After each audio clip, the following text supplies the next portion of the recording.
Pep Guardiola and Man City have done it. Another Champions League final, but this time eliminating Real Madrid with a solid 4-0 win. City displayed amazing tactics, great individual performances, and was very intensive, especially in the first 30 minutes. But this match and Man City glorious win can't be resumed only in the 90 minutes in Etihad Stadium. We need to go back to April 26th of 2022. This was the first leg of last year's semi-final between Real Madrid and Man City, a match where Guardiola's team also scored 4, but conceded 3 goals. And what's worst, in the second leg at Bernabeu, you probably remember this game. Man City had 1 goal advantage, scored another goal in the second half with Mahrez, but conceded 2 miraculous Rodrigo goals. Man City lost that semi-final because they could not control Real Madrid. The problem wasn't the lack of goals, or not having Haaland. They scored 5 on aggregate, but conceded 6. The X factor here is controlling the opponent, and that's exactly what changed from last season to now. So okay, let's come back to 2023. In the first leg, this time being played at Bernabeu, Man City had trouble to break Real Madrid's defense. Very compact between the lines, no space to De Bruyne and Gundogan, the midfield with Stones and Rodri could not create, and the wingers had trouble to get through Real Madrid fullbacks, Camavinga and Carvajal. Real Madrid scores on a counter with Vinicius, in a moment where Walker could not stop the Brazilian, and on the other hand, Rudiger was blocking every single move that Haaland tried to do. It was Kevin De Bruyne who took the responsibility and scored an amazing goal outside the box. City was okay with the draw. It was important to decide the game at home. After all, in this Champions League run, they drew with Bayern and Leipzig on Germany and won in Etihad. That has become Man City's fortress. So now we can finally talk about the second leg. Etihad Stadium, 18th of May 2023.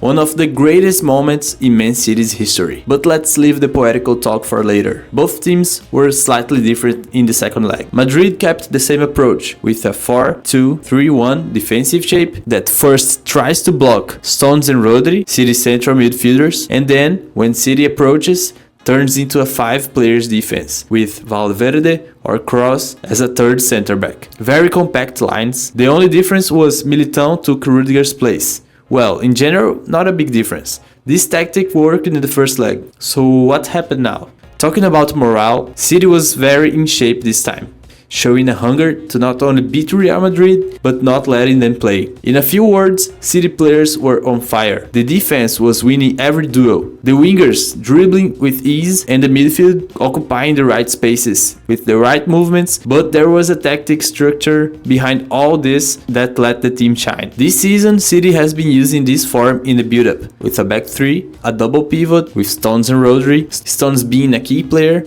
because he turns into a center back in the defensive stage, Bernardo and Grealish at the wings, Gundogan and De Bruyne as the midfielders with freedom to move between the lines, getting close to the wingers, approaching the midfield or even infiltrating the box, which Gundogan does a lot. The difference here from Bernabeu's match was how one of the fullbacks, Akanji or Walker, were to move further in the midfield to get Real Madrid defense to break, turning the lines less compact. By doing so, Stones and Rodri had more space and City could actually play as they like. Kroos and Valverde were attracted to the midfield more often, leaving space for De Bruyne and Gundogan, which they did not have in the first leg. And a team like City, with space to play, changes everything. They were intensive and got the best out of the situation. In the minute 15 of the first half, City had completed 129 passes against only 13 for Real Madrid. That's just insane. And this ball control led to goals. City struggled against Courtois in the start, but even a world-class goalkeeper like him has his limits against an attacking machine